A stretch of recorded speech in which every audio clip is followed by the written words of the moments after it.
Horror movies will sometimes end optimistically, with the final girl running to safety or the villain being defeated. However, there are many horror movies out there that don't want you to feel safe. They want you to remember that life doesn't always have a happy ending. These are the top 5 darkest horror movie endings. Also, guys, there's going to be a lot of spoilers, you have been warned. Let's jump in. Coming in at number 5, we have The Descent. Now, our entire list is going to be composed of some truly bleak and depressing movie endings, and The Descent is by far one of the darkest. Released in 2005 and directed by Neil Marshall, this British horror film follows 6 women who go caving 1 year after the death of Sarah's husband and child in a car crash. However, the group become trapped inside of a sprawling cave system and must fight their way out when they are descended on by humanoid creatures living inside of the caves. Sarah quickly finds herself battling with her own psyche as her friends are picked off one by crawlers who savagely rip out their throats and crawl up the walls. It is a deadly game of cat and mouse as the group must attempt to find a way out while also avoiding the crawlers in the dark. The ending of the movie is an absolute gut punch, and you'll see why in a second. Sarah awakes in one of the caverns and makes a daring escape. She climbs up a slope covered in bones and makes a run for it, jumping into a car and speeding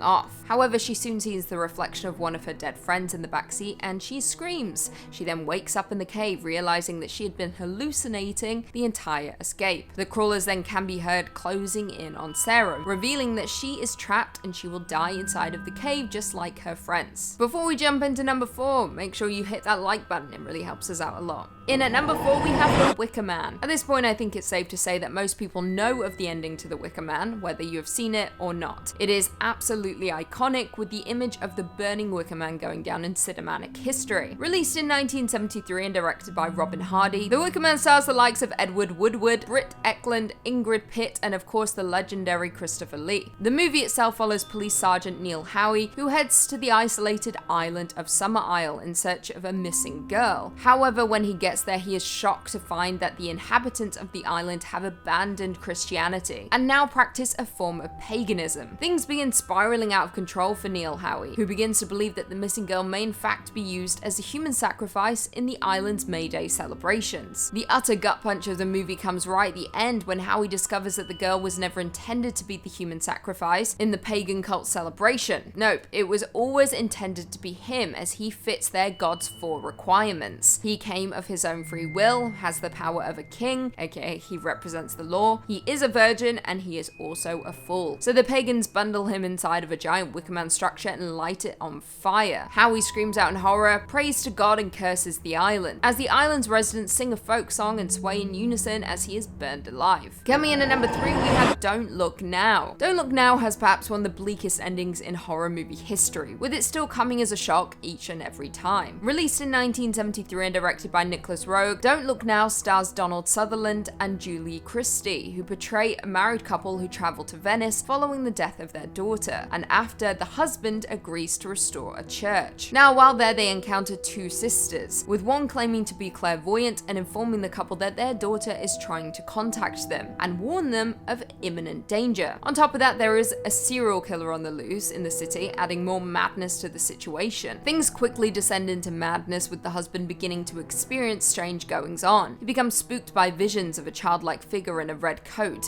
similar to the one his daughter was wearing when she drowned. Now, the ending of Don't Look Now is a real doozy, and absolutely shocking, leaving you with your hand over your mouth. The husband confronts the childlike figure in the red coat, believing it to be his dead daughter. However, he was wrong. Very, very wrong. It is instead revealed to be a scary dwarf who slashes his throat with a knife. This is in fact the serial killer who has been roaming around the city, and they have now claimed their latest victim. He then realizes that the mysterious premonitions he has been having weren't about his daughter, but were instead a warning about his own demise. How brutal is that? Coming in at number 2, we have The Others. The Others is perhaps one of my all-time favorite supernatural horror movies, and its epic twist is still one of the most effective to unfold on screen. Released in 2001 and directed by Alejandro Amenabar, The Others stars Nicole Kidman as a mother in the 40s who moves into a new home with her photosensitive children in Jersey. However, strange events begin to unfold inside their large estate, with Grace beginning to believe that the home may in fact be haunted. Now, Grace's children, Anne and Nicholas, are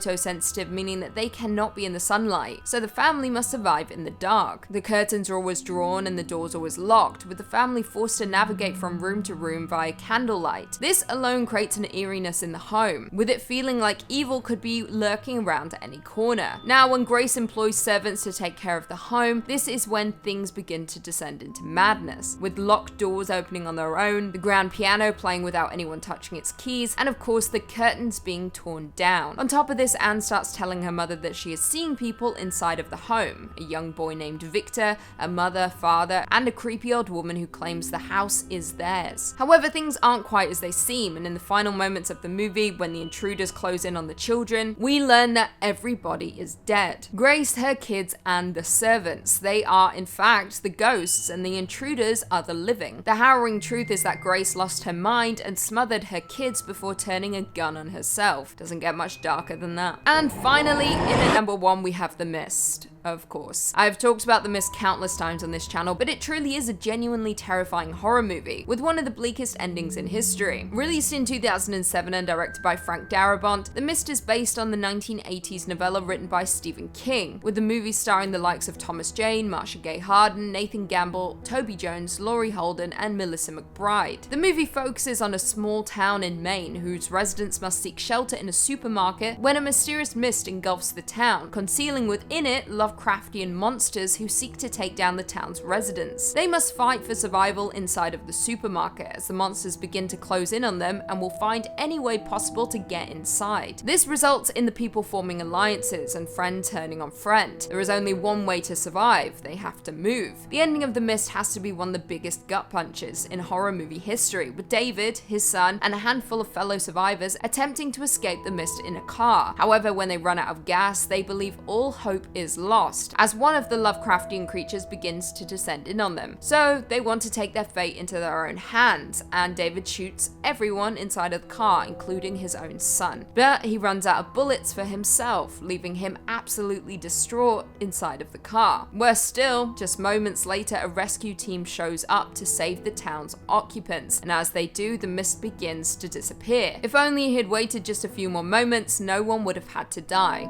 How depressing. Well, there we have it. Do you guys agree with that list? Were there any dark horror movie endings that we missed? Leave us all your thoughts and feelings in the comments down below, and perhaps we can do a part 2. Before I go though, I just want to respond to a few comments from one of our last videos. Top 5 horror movie antagonists you can relate to. Alana Zinger said, Carrie, Carrie, Carrie. I completely agree. I mean, I don't know why or what you're saying here, other than Carrie's great. Carrie's amazing. She's not even really an antagonist. She's just misunderstood and wants to be loved. Yeah, everyone f***ed her over and then she died. Remus Lazar said, with your channel, it feels like Halloween all year. I mean, honestly, as the host on the channel, it does feel like Halloween all year. Get to talk about scary movies, scary stories, creepy mysteries, death.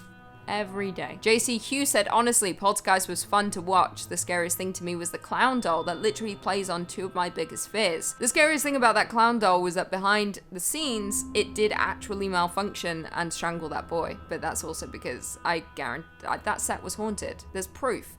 Everyone involved in that movie is pretty much dead at this point. Angela Petter said, Queen Lucy's rating on my scale is 100%. Thank you kindly. As long as it's on Rotten Tomatoes, that's all I care about. You know how I feel about Rotten Tomatoes. Sandy Luke Marston said, Lou, you might need a hug. Why are you calling me Lou? Don't call me Lou, please. Don't do that again. Let's just move on. I don't need a hug, don't hug me. Don't even think about it. MZDDM said, confession, I paid a little more attention to the jacket than the list this time. Okay, I get it. You all love my leather jacket. I also love my leather jacket. It's pretty great. I've had it for quite a number of years. I love a leather jacket. It's starting to wear though. I might need a new one. I might not find a good one. Sad times. And on that note, if you haven't already, be sure to give this video a big thumbs up. And until next time, I'll see you later.